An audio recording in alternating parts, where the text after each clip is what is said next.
रायगडावर gas stove वापरण्यास बंदी. बंदी विरोधात स्थानिक व्यावसायिक आक्रमक. शिवराज्याभिषेक सोहळ्याच्या पार्श्वभूमीवर किल्ले रायगडावर गॅस स्टोव्ह आणि अन्य ज्वालाग्रही साधनांच्या वापरावर निर्बंध घातल्याने स्थानिक व्यावसायिक आक्रमक झाले असून त्यांनी महाडचे प्रांताधिकारी पोपट ओमासे यांची भेट घेत या आदेशाबाबत तीव्र नाराजी व्यक्त केली. रायगड रोपवे कॅन्टीन आणि उत्सव समितीच्या भोजन व्यवस्थेत गॅस सिलेंडरचा वापर होत असताना केवळ स्थानिक व्यावसायिकांवरच निर्बंध का, असा सवाल व्यावसायिकांनी उपस्थित केला. सुरक्षिततेचे नियम सर्वांसाठी समान असावेत, अशी मागणीही त्यांनी केली. मात्र हा निर्णय केवळ सुरक्षिततेच्या दृष्टीने घेतल्याचे प्रशासनाने स्पष्ट करत सहकार्याचे आवाहन केले आहे. यावेळी व्यावसायिकांनीही सुरक्षिततेचे नियम पाळून प्रशासनाला सहकार्य करू असे आश्वासन दिले.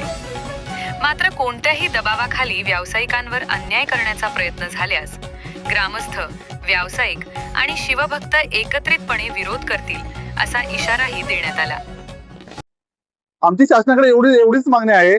आज आम्ही कित्येक वर्ष म्हणजे आमच्या सर्व पिढ्या आज आम्ही किल्ले रायगडावरती वास्तव्य करतोय आणि वास्तव्य करत असताना आज आमची उपजीविकेचं साधन हे फक्त आणि फक्त पर्यटन आहे. आज राज्याभिषेक सोहळा 2 दिवसावरती आलेला आहे आणि आम्हाला शासनाने असा आदेश दिलेला आहे की कोणी गॅस स्टोव्ह हे कोणी ज्वलनशील वस्तू वापरू नये.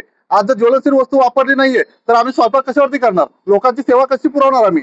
आणि खरंच आम्हाला एक आता खंत अशी वाटते की एवढ्या वर्षांनी पिढ्या जर रायगडाची सेवा जर प्रामाणिकपणे करत असतो आणि जर त्या सेवा करत असताना सुद्धा जर आम्हाला शासन किंवा त्यांच्या मार्फत अन्यथा कोण शासनाच्या अधिकाऱ्यांना जर ह्या नोटीसी काढायला लावत असेल तर खरंच आम्ही या गोष्टीचा धिक्कार करतो. आणि असा जर आमच्यावरती अन्याय होत असेल तर आम्ही रस्त्यावरती उतरल्याशिवाय राहणार नाही. आज आमच्या पूर्वजांनी रायगडासाठी आमचं खूप मोठं योगदान आहे आणि ते जर योगदान आमचं हे जर नाकारत असेल कोणत्याही प्रकारचं जर अधिकाऱ्यांच्या मार्फत जर आमच्यावर दबाव टाकत असतील तर हा अन्याय आम्ही कदापि सहन करणार नाही.